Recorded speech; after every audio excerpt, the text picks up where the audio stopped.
breaking news!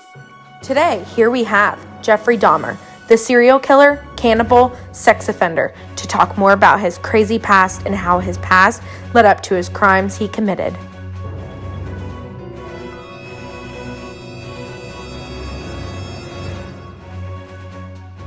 Okay, Jeffrey, we're going to be interviewing you today. What kind of questions are you going to be asking me? Just a little bit about your life. Could you just tell me a little bit? Yeah, I guess. I always had an obsession with human anatomy.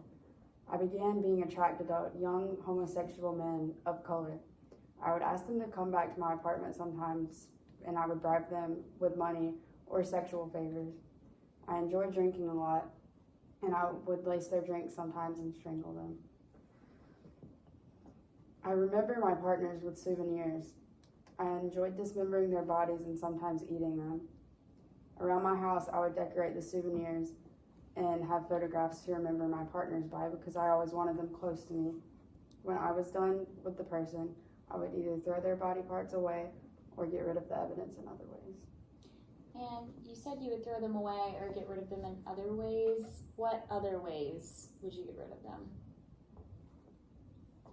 I would use acid to dissolve them.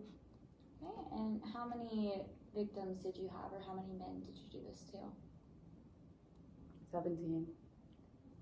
I see. Now, can you tell me a little bit about your childhood and what made you want to do these things? Can we take a break? Yep. You ready to begin again? Yeah, I'm ready. Now, can you tell me a little bit about your childhood and what made you want to do these things? Well, I never was a social child, but I enjoyed myself and my obsession with bones. Whenever I was younger, my father and I would go hunting, and we would catch animals and dismember their body parts, and we would look at their organs. And then one time in one of my science classes, there was a pig, and we were dismembering it, and I got really fascinated by the organs and the insides of the pig. So that sparked my interest as well. Okay. What made you feel like you had to do these things? I just felt an obligation to do it, and I couldn't stop. It wasn't that I don't think anything's wrong with me. I just feel like a love for this. Is there anything you experienced in your childhood that may have caused you to feel that you needed to do these things? Well, my parents always fought, and after their divorce, I no longer saw my mother, and I barely spoke to my father. I just felt like everything I have done, I needed to do, and whenever I was a child, whenever my parents got divorced, like I said, I didn't speak to them a lot.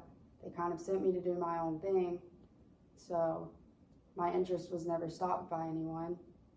Whenever I lived with my grandma, it got kind of worse. Also joining us today here is Lionel Dahmer, Jeffrey's father, to tell us more about how he feels. Now, Mr. Dahmer, was there anything that you noticed with Jeffrey when he was a kid that seemed concerning to you? Well, when he was a boy, he did have this hernia surgery, and I never thought he was right after that surgery. When he was a kid, we would, take the animals and the dead animals and kind of experiment with them and, dismember them and stuff. And I don't know, that makes me feel guilty. Like, I don't know if I did this to him, and I don't know. Even after that, there was this one time in high school when they were in his anatomy class and they were dissecting the pigs, and he asked to take one of the bodies home. Okay. Now, Mr. Dahmer, what's your view on the childhood that Jeffrey did have? There was a lot that occurred before Jeffrey was born. I always thought he was very similar to me. I had a fascination for fire and bombs, but I dedicated all that towards my career in chemistry. It took a lot to work on my career. And I see. How did you notice these things in Jeffrey? Well, like I said with the surgery, after that I kind of noticed that he was just withdrawn and he gazed off a lot, and he was different. Okay, and what about his mother, Joyce? Did she ever notice anything different with him? His mother was quite withdrawn too. She had anxiety and depression, and She used tranquilizers while she was pregnant with him, and I always said that wasn't a good idea. I mean, maybe that could have something to do with it, I don't know. She attempted suicide once after Jeffrey was born, and she was never really involved in his life. Do you have any idea if, it was our fault? What do you think caused this? I think that Jeffrey used the killing as a way to gain power and control over his own life. With killers like Jeffrey, we organize them into organized and disorganized killers. Jeffrey definitely was organized. He liked to keep souvenirs. He always planned out what he was doing before he actually acted on his victims.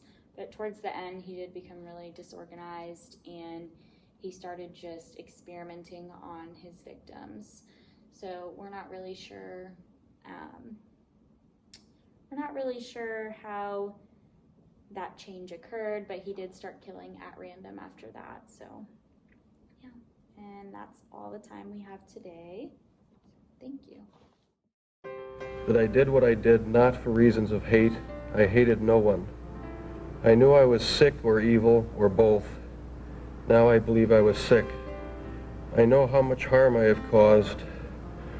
I tried to do the best I could after the arrest to make amends, but no matter what I did, I could not undo the terrible harm I have caused.